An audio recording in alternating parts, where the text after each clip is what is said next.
léegi tës bi tey alaaji. waaw ñàkk personnalité. tës bi tey ci kaw tali bi la xewe mais lu doy waar. lu doy waar doy waar. ñetti xale yoo xam ne alaaji dañoo dee. waaye niñ faatoo moo doy waar. nee nañ ci Jakarta lañ nekk. Jakarta la wala scooter. Jakarta. ah. waaye nag mbokku xale yi alaaji. la gendarmerie nationale wax. bokkul ak ñoom lañ wax de. waaw parce que daal xam naa ni daal buur daal la mu jàpp daal mooy. camion moo taxaw xale ya mbëkk camion ba. loolu la buur wax. waaw dee. déglu de. waa léegi ñu ne leen. waa camion bi xale yi mbëkk. ana camion bi. alaa ñu ne leen camion bi dem na. waaw ana chauffeur bi camion bi. chauffeuru camion bi.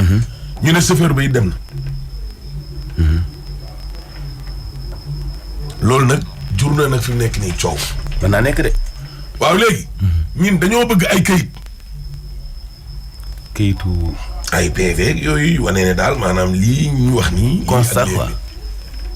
ñu ne il faut ngeen wuti avocat. lu ko mooy doo leen jot ci këyit yi. ñu def procédure ba wuti avocat.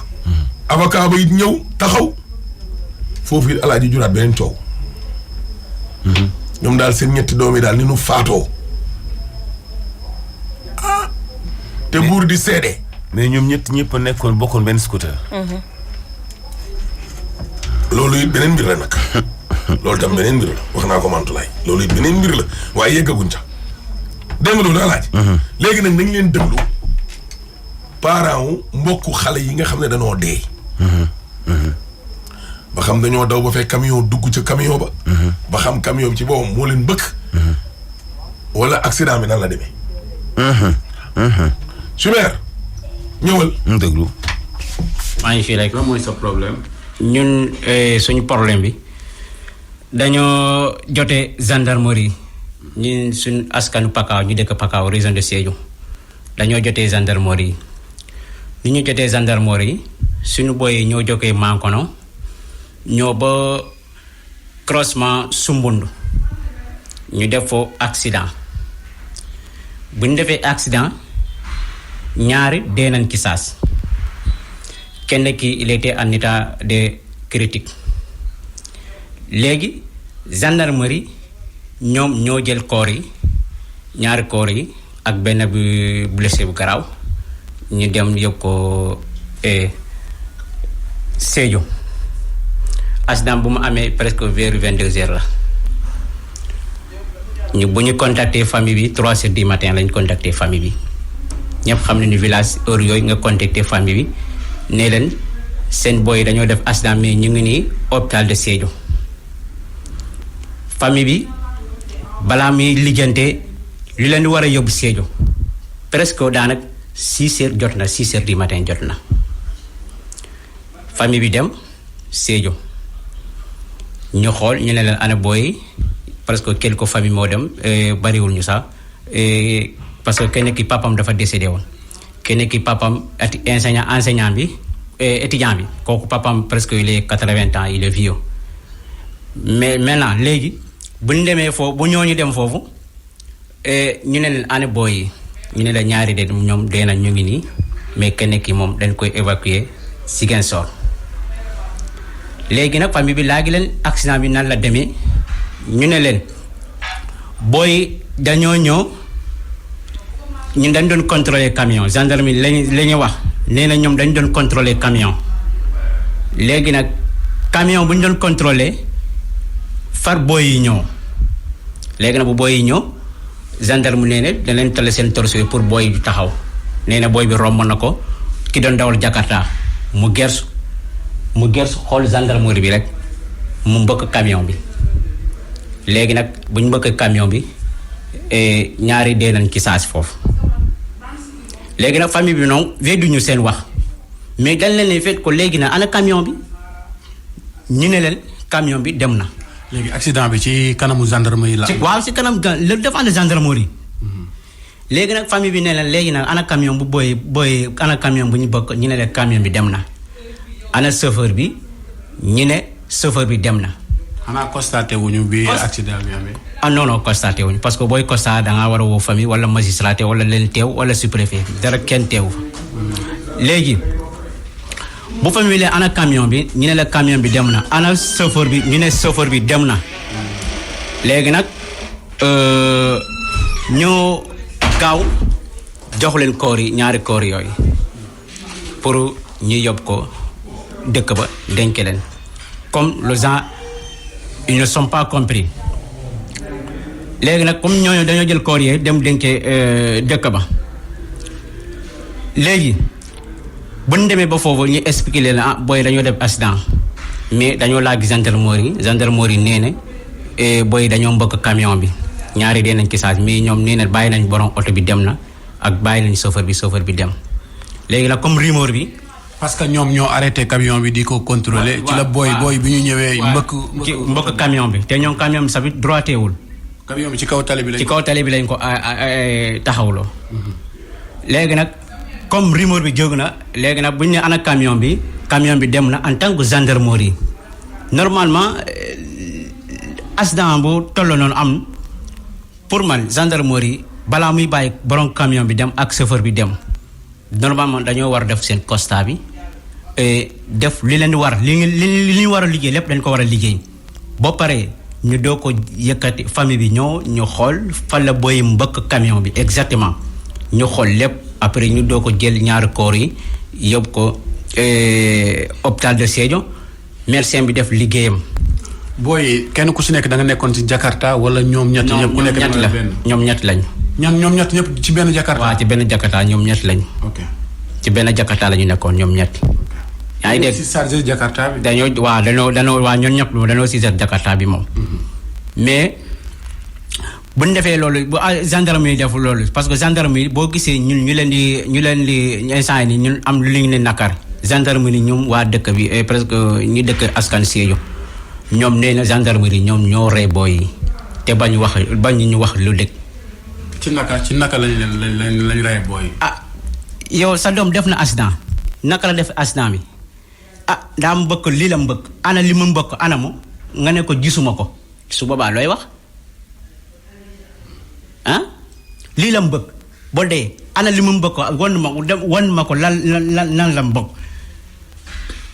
d'accord léegi su ma la déggee léegi même yow li ngay expliquer nii. maanaam fan ngeen ko déggee ak naka la ni nga expliquer noonu la demee. waaw naka nga ko xamee. ñoom ñoo woote. gendarmerie ñoo woote. waaw gendarmerie ci boppam. li nga ma expliquer nii gendarmerie ñoom ñoo leen ko expliquer. ñoom ñoo ne waaw ñoom ñoo expliquer ñoom li ñu expliquer laa lay wax nii. ñoom ñoo ne booy dañoo mbëkk camion. ñoom nee na dañoo arrêté booy taxawul. benn ki doon dawal moo gersu. xanaa loolu boo ko expliqué nii sax boo doon dawalee nit romb la xanaa kon romb na camion léegi ñu ne booy dafa romb mu gersu ki doon dawal moo gersu léegi nag bu mu gersu. ci la mbëkk camion bi. ki li ñu expliqué. ki la mbëkk camion bi. léegi ñun wedduñu sax seen wax sax ñun wedduñu parce que ñoom ñoo doon témoin yaa ngi dégg ñoom famille bi teewul. kenn newu fa ñoom ñoo ne témoin bi léegi comme ñun wedduñu seen wax mais fait ko ñu ne la ana camion bi ñu ne la camion bi dem na ana chauffeur bi ñu ne chauffeur bi dem na loolu moom foofu la xel yi commencé ñaaw comme léegi nag famille bi nee na dañu leen di ñoom dañuy joxoñ baaram tuuma ñu ne gendarmerie ñoom d'accord léegi da ngeen di porter plainte mbala yéen fan ngeen toll actuellement nii.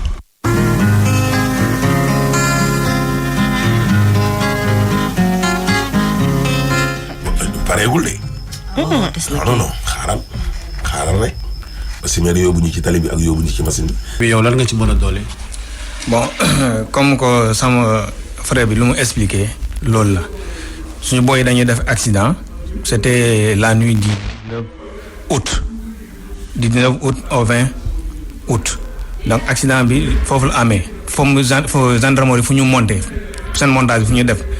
mais d'après les dires gendarmerie foofu noonu dañoo tàmb di appréhender nit ñi ak buum maanaam dañuy takkal buum bu ñu gisee fraudeurs yi moto yi ñëw bu ñu leen arrêté bu ñu bañ a taxaw am na ñuy nekk si ñax bi di xoj buum bi dañuy takk buum ci kaw mu traversé tali bi. traversé tali bi. am na ñaari victime. loolu yéen teg ngeen seen bët. man de teguma sama bët mais am na ñaari victimes yoo xamante ne ñoom ñoo leen appréhendé ak buum. après am na keneen gi tànkam dafa damm am na keneen gi dafa daanu am blessé bu grave. ñoom ñëpp ñu ngi foofu c'est des témoins oculaires. ok d'accord léegi bu ñu ñëwaatee ci accident bi. voilà accident bi mu amee sur le coup ñu ne dañu heurté benn camion transportant des bœufs léegi ñu ne si saa si y a 2 morts deux gosses ñoo dee foofu si saa si léegi keneen gi dañ ko évacuer à l'hôpital de Sédhiou c'était à 22h. ok man am na benn communiqué bu ma gis communiqué boobu yéen a ko def ci télé yi mbala naka la demee communiqué bi. communiqué boobu waa gendarmerie ñoo ko def. ñoom ñoo woo taskatu xibaar yi jox leen information. jox leen information waa ñoom ñoo leen jox information te information boobu noonu ça ne colle pas avec les réalités parce que image yi ñu jëndee foofu noonu du suñu secteur sax. du seen dëkk. du suñu dëkk. ok du suñu secteur. léegi affaire bi ñu ne dañu bokk camion ñun dañu bëgg a gis camion bi matricule oto bi chauffeur bi lépp dañ ko war a gis parce que chauffeur bu defee accident balaa nga koy libérer da nga ko war a arrêté. surtout accident boo xam ne dafa am mort. voilà dafa am mort d'homme 2 personnes. keneen gi ñu évacué parce que keneen bi sax mën naa ne dee na foofu parce que ñun gisuñu ko. 3 personnes xam na mën naa leen 3 personnes ñëpp di foofu la ñu dee. parce que ñun amuñu benn information bu leer ñoom ñoo ko évacué noonu pour ñu bañ a garaawal ak situation bi.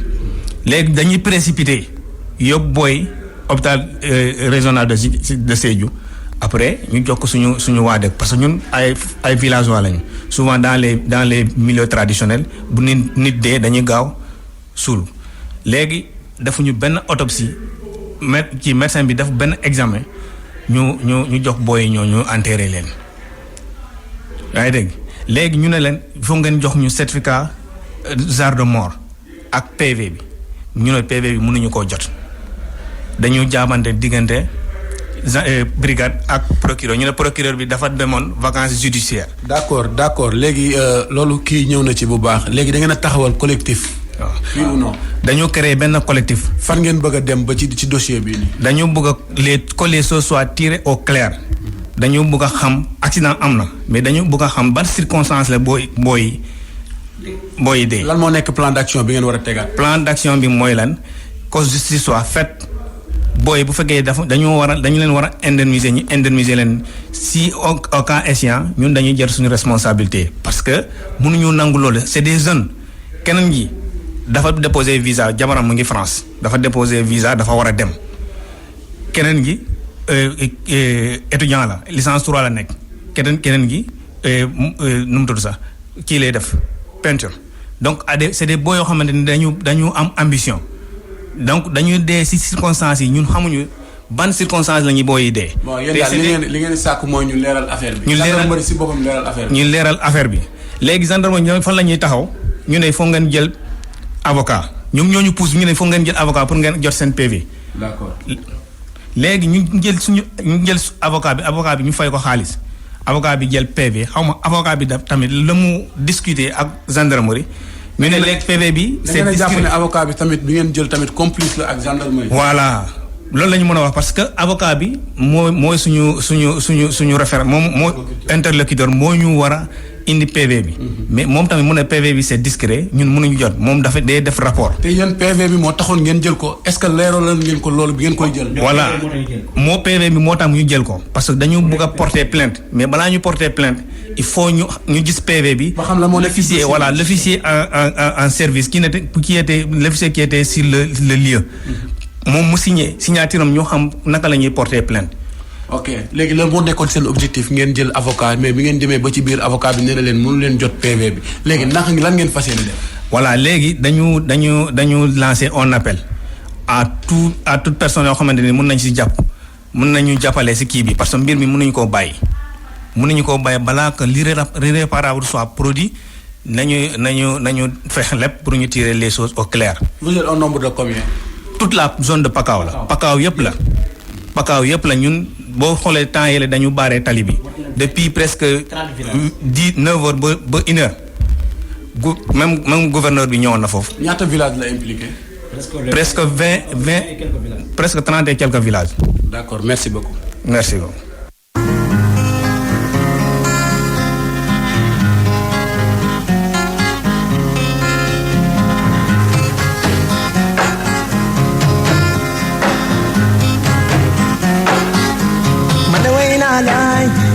yore dem nga bay ma man way naa la. En tout cas daal alaaji. Attention fu ci nekk nag mënuñ cee bañ a wax. xam naa ni daal nit mënoo deele ba noppi. ñu lay yedd ci mbooloo. day xaw ni roo xas. waaye xam naa ne daal li ñu bëree bëri naqarlu. mooy wenn Jakarta ñetti nit. jaaduwul. jaaduwul boobu benn. ñaareel ba mooy li ñu wax ci gendarmerie bu dee lu am la. oto ba buñ ko fekkoon tey mu taxaw sax dawul. benn oto jóge fa la ñëw mbëkk ko wala Jakarta jóge fa la ñëw mbëkk ko comme ñoom ni ñu ko waxee. kon ay dee. oto baa nga fa. chauffeur baa nga fa. ñooñu ci li ma jàpp ci sama xam-xam bu gàtt alaaji. du ma sàndar. gaw ma ne camion bi noonu la war a mën a chauffeur bi taal rek dem yoon. dem noonu. te ñett ko ne mbëkk ca ba pare ñaar ña dee ca saasa. keneen ka gannaaw gi mu dee. ñu ne dee ni waay ñu ne lu gendarmerie fekke la. yooyu daal xam naa ne ñaar yooyu daal. ñaar yooyu daal mooy samp ci laaj bi te moo jar nag ubbi blanquette. benn mooy benn Jakarta ñetti doomu aadama yéeg ci alaaji. ñetti nit yéeg ci benn Jakarta. kooku moom xel da ko mënul a nangu. li xel mënaatul nangu it ñoom ci li ñu wax. ne moom la leen gendarmerie wax. xel mënu koo nangu. même bu dee gendarmerie moom moo ko wax. ñoom ñoo wax ne gendarmerie ko wax ñu waxuñ ko. ne camion bi dafa taxaw xale yi ñoo ci dugg. moo daw bu mbëkk ko. waaw. waaye bañ ko mbëkkee itam ba pare chauffeur baa nga fa camion baa nga fa te teewul chauffeur ba daa taal camion dem yoon. dem waaw loolu moom dafa xaw a. waaw ñaari gendarmerie moo nee na gendarmerie moo arrêté woon camion bi. mais camion bi ñoom ñoo ko arrêté woon. waaw xam nga loolu sax man bàyyi ma ci woon xel loolu tamit alaaji beneen affaire la. man sax dama foogoon ni camion la woo xam ne rek dafa taxaw noonu ci trottoir bi. xam nga li ma la. daal di ñuy daw. ba mbëkk ko dégg nga. mais. waaye daal xam naa ni daal léegi-léegi nag boo tukkee ci région yi tukki léegi-léeg da ngay gis gendarmerie wala même fii Dakar sax di police. nga gis ñu am nu ñu arrêté oto yi du ñu wàcc. ñu taxaw ci kaw tali bi. parce que fi ñuy taxaw duñu mën a wàcc. xam nga yooyu yëpp aussi itam check point yi itam dafa jar di bàyyi nag yenn saay xel. embouteillage yi léeg-léeg mu am ci bërëb yoo xamante ni nii takk der yi léeg-léeg dañ koo faral di indi boo arrêté oto ci kaw tali bi loolu it problème la. xam nga en tout cas daal ñaari point yi daal man ñoo ma jaaxal. des fois aussi seen dëkk yi day sori boo xam ni par exemple man su ma bëggee jugee par exemple sama dëkk di dem beneen dëkk bu sori te fekk ni mami ak yow yëpp am ngeen soxla ci diggante dëkk yi dañ koy def benn yoon rek yow bi yor Jakarta. du raison dëgg man la du raison mais ñoom en général boo leen gisee seen Jakarta par 3 lañ koy jël de. waaw du yoon nag. du yoon loolu tax gendarmerie doon leen arrêté ñu bañ di daw da leen doon arrêté ñoom. gendarmerie loolu la wax. ñoom kii expliqué déggoo nee na gendarmerie doon arrêté xale yi bañ taxaw bañ passé gendarme bi nag di gestu. chauffeur bi ci doon dawal moo doon gestu gendarme. maanaam ci la perte de contrôle. waaw ci la demee dugg. camion bi man sanoon ni waa ji nettalee scénario accident bi mooy alaaji wax ci début bi rek nit ki mënta faatule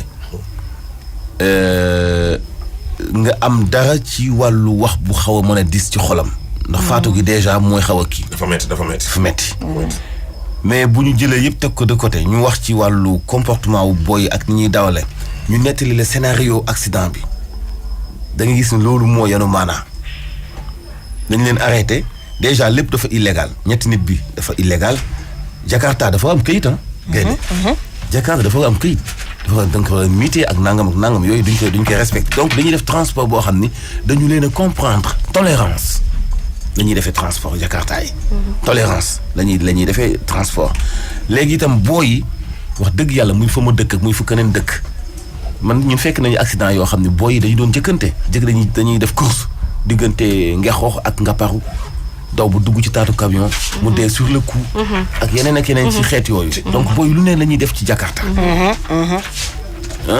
dem ay xew def accident ñàkk sa tànk yàggul dara donc yooyu yëpp dëkk boo dem noonu la fa booy Jakarta yi demee c'est que nag li ci xaw a bizarre mooy après l'accident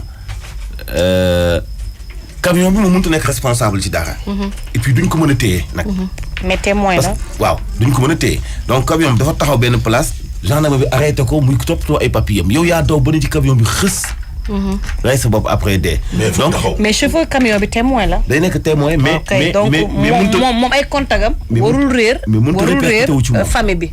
Ah, non moom deful dara. non, parce que moom moment bu nee dañ ko jàpp moom mën na supposé sax ne nekkul woon. non bul wax ne deful dara de ça dépend ci fan la taxaw.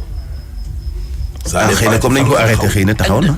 dañ ko arrêté kon xanaa je suppose que gendarmerie duñ ko arrêté ba pare di ko taxaw loolu n'importe comment. toujours code de la route yow mi taxaw. toujours kii doon mbëkk la.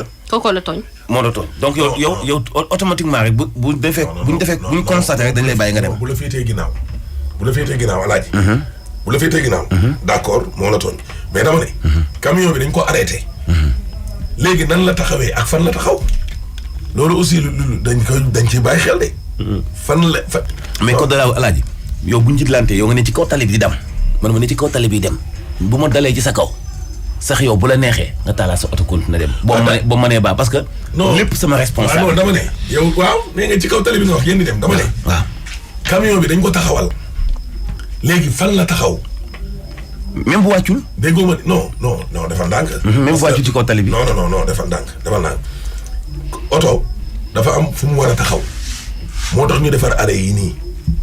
moo tax police yi yow soo ñëwee nga lu tax ñu defar arrêt yi même bi ñuy indi tataay dañoo indiwaat arrêt yi pour arrêt yi ñu régulariser arrêt yi parce que car rapide yeeg yooyu ku nekk da nga naan tax xiit rek dëgg frein. léegi boo xoolee clients yi bu ñu ñëwee dañuy dem taxaw ne la ca arrêt ba fii la ñu autoriser oto yi taxaw. ndax loolu dëgg dafa am fu ñu autoriser oto yi taxaw am fu ñu autoriser tamit nit ñi di fa jéggee mooy passage piéton yi. ñun nag Sénégal nag Afrique rawatina Sénégal njaay gii passage piéton alaaji ngay gis benn oto bu ñëw ba na ca dajj taxaw mooy fi ñu def rëdd yi weex yi. rëdd yi weex yi. fa la ñuy gaare. oto yi dañuy ñëw ne fa dajj. gis naa benn film boo xam ne heure bu leen neex. film boo xam ne alaaji. waaja tubaab bi mu ñëwee ba taxaw fa. beneen tubaab bi mu waree jéggi xam nga ci passage piéton bi la war a jaar xam nga lan la def. décapotable la. waa ji dafa ubbi buntu bi rek dugg ci biir oto bi jéggi nii chauffeur bi dëgg. ah waaw place am la. continuer. parce que waa ji waru fa gaare. gaare fa infraction la. arrêt yaa ngi nii ñu defar. arrêt bus yaa ngi nii ñu defar. yow comme que client na ngi fii rek. yow taximan bi wala tata wala transport en commun bu mu mën a nekk wala sa particulier. nga daw ba ci ak di ngeen fi xii. daal di taxaw ci digg tali bi. def nga lu defuwul de. def nga lu defuwul mais nag doo ko diisal gisoo ñin alaaji même suñ feu rouge yi dañuy jël police teg fa. feu rouge ci boppam ñun suñ feu rouge yi day am feu rouge ba pare police tamit ñëw taxawaat ci feu rouge bi. xam nga booy feu bi verte bu feu bi verte. mais ñu ne nii. mais dañ lay jàngal boo demee examen code de la dana la policier bu taxawee feu rouge bi nekk di tàkk. kan mooy kan ngay xool. policier bi ngay suivre. code de la route loolu am. imagine code de la route wax la loolu. waaw non dama ne ci dëkk bu sérieux laa wax. loolu laa la. feu rouge alaaji. 3 heures du matin. ñun nekk nañ Russie dem nañ Amérique ak Europe gii 4 heures du matin laa la wax 3 heures du matin ngeen nekk seen oto affaire bi ni jay bu zone bi tàkk. mu leer na le rouge baa ngi ñëw. gars yi laal nañu gaaw frein. rek dëgg frein. te xoolal tali bi presque kenn du fa ne. mais ñoom dañuy taxaw. parce que rouge bi tàkk na rek dañuy taxaw. dégg nga loolu. su verte bi ñëwee ñu dem parce que ñooñu moom daw yi oto yi di daw. ay Amérique ak yooyu. soo naan tey dafa guddi oto bariwu fi. ngay burle. contravention dal sa kaw de. non multu li italien yi naan multu alaaji gis nga boo burle. da ngay toog ba weer wi dee. ñu dagg ko ndànk maa la ko wax. mais ñun nag fii xanaa xamoo ñun fii sareet scooter alaaji vélo pour ñoom bokkuñ ci feu rouge yi. bokku ci code de la route. waaw bokkuñ ci code de la route. yàlla xam ne tuuti nattu dal ma bu metti bu mel noonu. ah non ma doon dem EDK. biig bi ma jeexalee journal. ci boo jógee point E. ma ñëw taxaw ci feu rouge bi. donc dafay wax nit ki war a jéggi sa kanam. daf koy signaler nit ki taxaw rouge moom. pour nit ki waratul a jéggi parce que d'un moment oto bi dafay départ. parce que bële contraire bi moom rouge na. donc nit kii di jéggi nii sa kanam dafa rouge. donc rouge na ba man sama feu daal di vert ma départ. nekk te mu ngi sama kanam ànd ak beneen jigéen. donc nattu yàlla te boobu am na ku ma doon xaw yàkkamti nattu yàlla moo ak ndimbalam moo ñëw mais heure bi doon na fekk mu demee na neen parce que xam naa man ni ma doon déparé ak ni ma gisee waaj gis ma ko. dama ni xëcc rek gis cap bi yam ci moom nga xam nit ñi seen bopp maîtriser wuñu sax ñoom fëy ñoom kañ lañu war a jéggi moo lay même buñ ko maîtriser sax seen yoon da cee nekkul wala seen bopp moo nekk tali bi yaay daw nit ci problème comportement nit ci dawuñu oto bi de xoolal yow yaay topp ci ginnaaw ala tali bi da ngay topp ci ginnaaw nit muy daagu yow oto bi nga topp ci ginnaaw bi nga klaxonné xoolal bi nga klaxonné xoolal du la gestu non yow da nga koy xaar parce que bu loo dal ci kawam da ngay xaar deux roues yi da ngay xaar charrette yi Dakar fii noonu ngay dawalee de dama ne code de la route bi li mu wax ngay dawalee de code de la route bi li mu wax day leer ba mel ni midi fii nit ñi ñoom ñoo fi war a dox mais ñun léegi oto yi alaaji ak jaaykat yi fan la ñuy la ci kaw tali bi fi piéton yi di jaar kaw tali bi sax trottoir bi alaaji ñu moytu leen problème jaaykat ak ay oto ay oto xoolal film boobu génnoon 2S te gars yi di ko séddale nii ci WhatsApp bi maire boobu doon wax te naan lu tax ñuy dem di lal ci kaw pont